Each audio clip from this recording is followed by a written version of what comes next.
Hello, ladies and gentlemen. This is Dilip Khatri. I'm a structural engineer, and I put this presentation together to assist primarily the community in Texas that's dealing with this recent storm damage that has occurred over the last 1 week. There's been a lot of water losses that have pervaded the Texas region from the snowstorm, and we deal with a lot of this in California. And I work nationally. I am licensed in Texas as well. I've done a lot of work in Florida and Texas post-hurricane. And my firm is based in Las Vegas, Nevada. We do work nationally, though. So I put this short presentation together primarily focused on property owners and public insurance adjusters for your information so that it may be of some use to you in your loss evaluations. And specifically, I wanted to talk with you about the effects of water on wood. Wood is highly sensitive to moisture. It changes its strength properties when it's exposed to water. The Texas storm has caused, according to the news reports that I watched recently, over 29,000 claims for wood-related water damage. And that, I'm sure, is going to continue to grow. And I've seen some of the news reports, and it's really quite devastating. Wood structures are impacted and require structural testing before finalizing the scope of the loss. That's really the theme of my presentation, and I want to explain why. Because the increased moisture content, or as I refer to it, MC in our industry, the structural engineering profession, results in lower wood strength values. The wood is not the same as the pre-loss condition. Once it's been exposed and saturated, it changes the structural properties of the wood. So what is moisture content? It's a simple calculation. It's the dry weight of the wood compared to the wet, or in situ, as we say, field measurement of the wood. And there's a simple calculation there, and this is done with a laboratory test. A sample of the wood has to be, first of all, weighed in its condition in the field. And this is the reason that I urge the insurance adjusters and the property owners to get the wood tested immediately, because you want to get that test done as close to the loss date as possible so you can get an accurate measurement, because it will undoubtedly dry. It won't dry completely, but it's better to get the most accurate measurement and have that test done as promptly as possible. It should be like one of the first things that are done when you show up to the loss site. And if the increased moisture content goes past a certain value, and that magic number is 19%, 19% is considered the optimum moisture content. And wood saturates at around 25%. So once you've got wood at about 25%, it cannot accept any more moisture, and then it is fully saturated and it won't absorb any more water. So the wood then reduces in value substantially. It loses its strength, and it's not the same as it was in the pre-loss condition.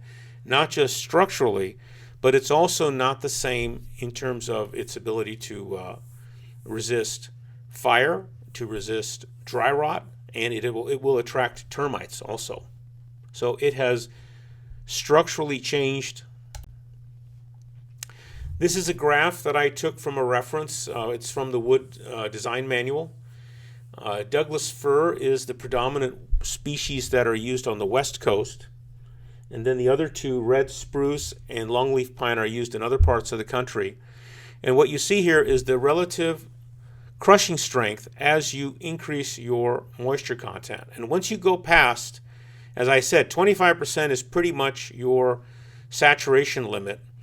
Red spruce can accept a little bit more, but Doug fir maxes out just under 25%, and so does pine. And you can see that the relative crushing strength, once you go past 20%, drops significantly.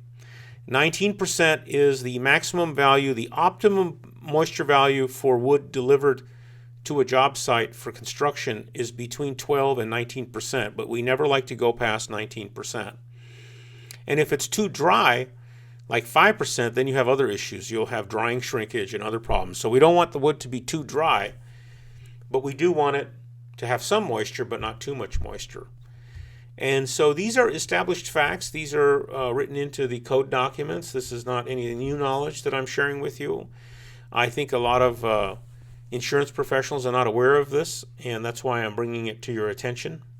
It is quite a common issue that we deal with on the West Coast, particularly with high humidity areas where if we have a water loss, the humidity and the effect of the water on the wood has a permanent damaging effect on the long-term structural capacity of the lumber.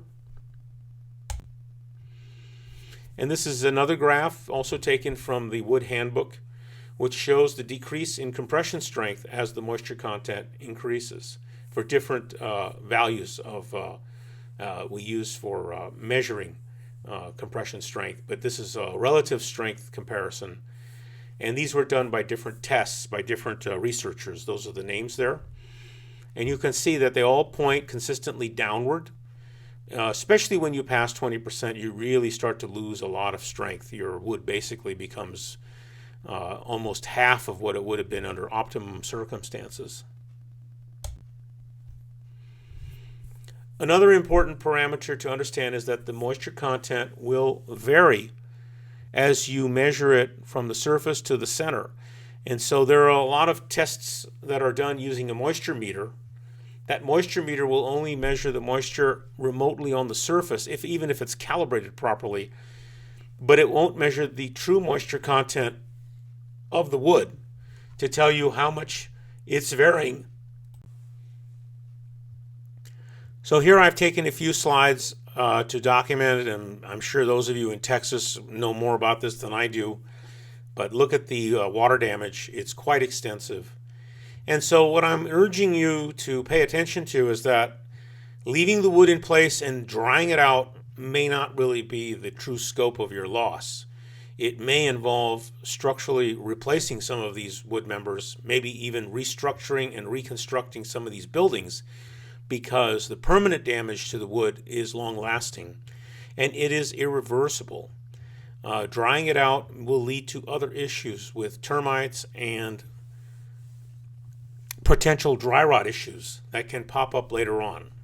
So I urge you to pay attention to the facts, because we've dealt with water damage here in California, and of course Texas has and Florida has, and this is technical facts that deal with wood that should not be ignored. So we should pay close attention to how the claims process works. A lot of adjusters will jump the gun and settle a claim without really getting all the adequate testing done. So step A, investigate the loss to determine the cause and the scope of the damage. The cause, assuming that it's covered, which is a water loss, a pipe failure due to freezing temperature conditions, classified. Most insurance policies will likely cover that. But then determining the scope of damage. You should not write the scope of damage without doing some testing. I'm not saying that the wood has to be replaced. All I'm saying is get it tested. Spend the extra money. The insurance company should spend it to determine the extent of the wood damage. Is it only in the water loss area, or has it damaged other floors?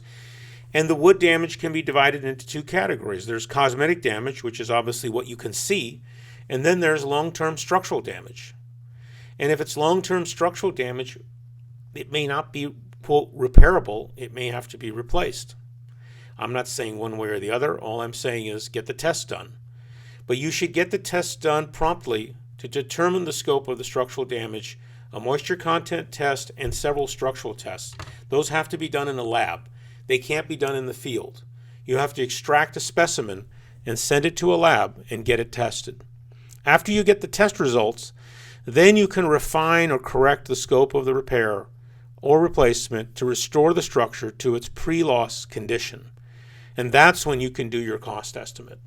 And you really shouldn't wait until you've done those intermediate steps. And this is just my contact information.